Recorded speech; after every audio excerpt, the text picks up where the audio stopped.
আসন্ন ত্রয়োদশ জাতীয় সংসদ নির্বাচনকে সামনে রেখে চট্টগ্রাম ১৩ আনোয়ারা কর্ণফুলী আসনে আনুষ্ঠানিক নির্বাচনী প্রচারণা শুরু করেছেন ১০ দলীয় জোট ও বাংলাদেশ জামাত ইসলামীর মনোনীত প্রার্থী অধ্যাপক মাহমুদুল হাসান চৌধুরী।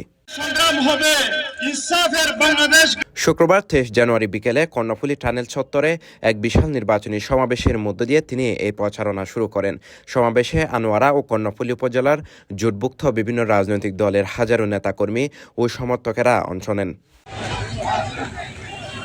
নেজামুল ইসলাম বাংলাদেশের আমির মাওলানা জিয়াউল হোসেন জিয়ার সভাপতিত্বে অনুষ্ঠিত এই সমাবেশে প্রধান অতিথি হিসেবে উপস্থিত ছিলেন চট্টগ্রাম ১৩ ১০ দলীয় জোটের প্রার্থী অধ্যাপক মাহমুদুল হাসান চৌধুরী। সমাবেশটি সঞ্চালনা করেন আনোয়ারা উপজেলা জামাত ইসলামীর সেক্রেটারি মোহাম্মদ আবুল হাসান কোকা এবং কর্ণফুলী উপজেলা জামাত ইসলামীর সেক্রেটারি নুরুদ্দিন জাহাঙ্গীর। যারা বিরোধিতা করবেন জানাজা হবে কিনা চিন্তা করেন, যারা চলে গিয়েছে দোয়াই নুস পড়ার সুযোগ পাচ্ছে না। তোমাদেরকেও আমরা রাখবো না।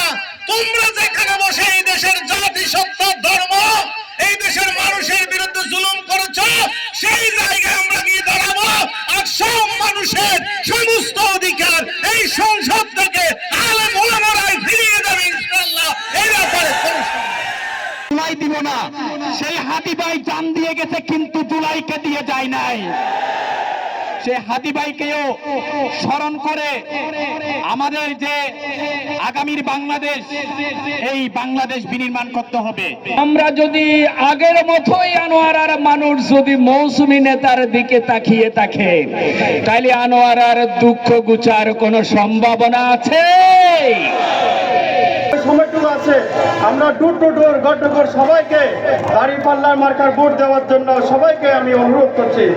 সমাবেশে অন্যান্যদের মধ্যে আরও বক্তব্য রাখেন চট্টগ্রাম দক্ষিণ জেলা কর্মপরিষদ সদস্য ইসমাইল হক্কানি, কর্ণফুলী উপজেলা জামাত ইসলামীর আমির মাস্টার মনির আফসার চৌধুরী, আনোয়ারা উপজেলার সাবেক আমির মাস্টার মনসুর আলী, জাতীয় নাগরিক পার্টি এনসিপির কেন্দ্রীয় নির্বাহী কমিটির সদস্য জুবাইর আলম মানিক, বাংলাদেশ খেলাফতে মজলিসের আন্তর্জাতিক বিষয়ক সম্পাদক মুফতি ইমরান ইসলামাবাদী, চট্টগ্রাম দক্ষিণ জেলা খেলাফতে মজলিসের সাংগঠনিক সম্পাদক, আনোয়ারা উপজেলা এলডিপির সভাপতি হাবিবুর রহমান চৌধুরী সহ আরও অনেকে।